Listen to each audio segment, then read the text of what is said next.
Chapter 65. Having let time speed by, D3 walked behind Mr. Blue and Sully, approaching the edge of the hollowed forest. The sun lazily fell to the earth as it cast magenta, crimson, and marigold shafts of light through the sky, turning into amethyst and fuchsia shadows across the fields and decadent towers of the Chateau de Bellevue far in the distance. Purge would have been invisible if D3 hadn't been looking for it. The Time Lord in the blue suit mentioned that it was some attention-deflecting defense mechanism, as if D3 cared. Sully shushed Mr. Blue as the forest grew more dark. The retired Commodore had spotted torchlight in the distance, not coming from the evening garden party at the chateau, but headed in their direction. The time travelers remained motionless behind the antique cerulean grandfather clock as slowly, through the shadows and darkness of the trees, a group of women gathered in a small clearing nearby. At the head of the circle, an older woman intoned loudly toward the group, "Ana nafrak, osvas, betfod, dotrir deniv." Her sister revelers pointed branches into the center of the circle. Suddenly, a bonfire erupted in magnificent green and red flame. The sisters of the coven repeated the chant. What is that? What are they saying? D3 tugged at the old Time Lord's cobalt tie. Mr. Blue whispered, "An ancient charm of making. The temporal power here's strong, defying Purge's ability to translate. Pretty nifty, eh?" Sure, if you say so." "Any minute now, Jack Valentine will arrive. He'll sap their psychic power, succeeding to become the Marquis." Mr. Blue shook his hands theatrically, as if frightened, for effect.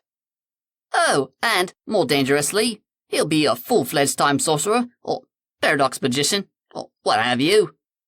D3 stared at him in disbelief. "I don't see how that has any bearing on—" "For a while at least." The Time Lord interrupted her, "before Jade stops him." "Oh, great. What about—" D3 feigned interest. "In the future," Mr. Blue finished. "Enough of the future past," Sully shout/whispered. Shadows grew in the forest as the colors of the fire grew in intensity, along with the rising flames and the chanting of the Sisters of the Coven. Crimson, gold, and magenta sparks drifted up from the dark ocean of indigo overhead. Abruptly, D3 was shoved forward, out in front of Purge, into the firelight. Stumbling, she looked back at Mr. Blue ruefully. The chanting ceased. D3 stared at the surprised coven, dumbfounded. Hey, how y'all doing?" The old Time Lord grimaced, burying his face in his hands as Sully grinned. D3 looked back at Mr. Blue with her hands in the air.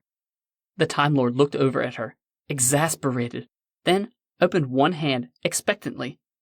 "Now?" "Now?" "Yes, now!" D3 turned back to the coven.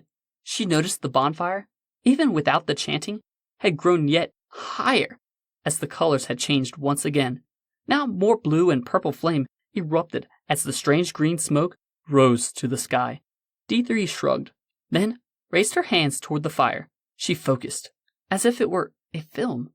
She watched the movement of all in front of her begin to slow, then stall, then halt completely. "Nicely done! Nicely done!" The Time Lord clapped as he emerged from around Purge. All of the Coven sisters, still paused in their dumbstruck state, were circled around the immense fire, which remained completely frozen. In the center of the fire was a wavering white light, a doorway. "Good timing, D3! You got him right as he was coming through." Mr. Blue pointed with his umbrella cane on the white doorway, in the center of which a silhouette passed in and out of existence. "Look, can't get a sight if he's coming or going," Sully observed. The Time Lord tilted his head. "Valentine is trapped between realities right now. Remarkably good for us. Now, the only question is how to stop the seat from latching onto this."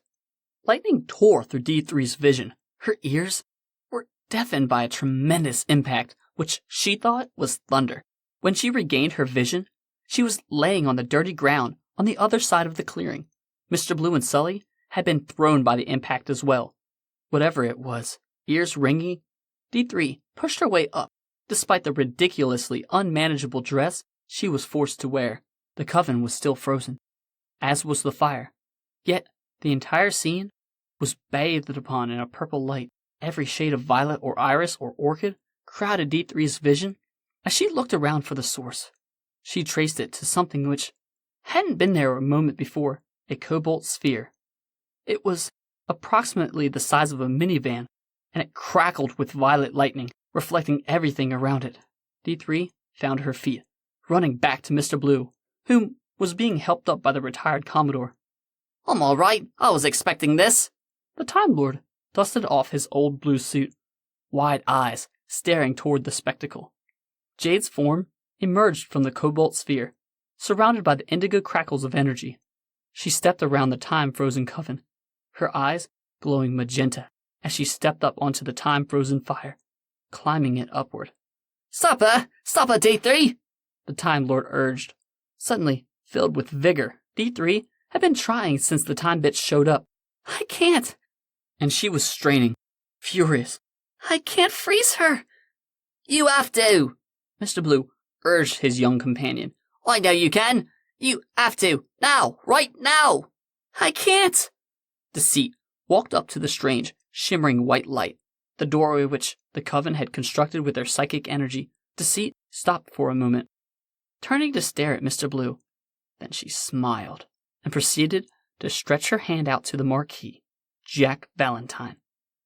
Oh, Deceit. The Time Lord stared at the renegade Time Lady. What have you done?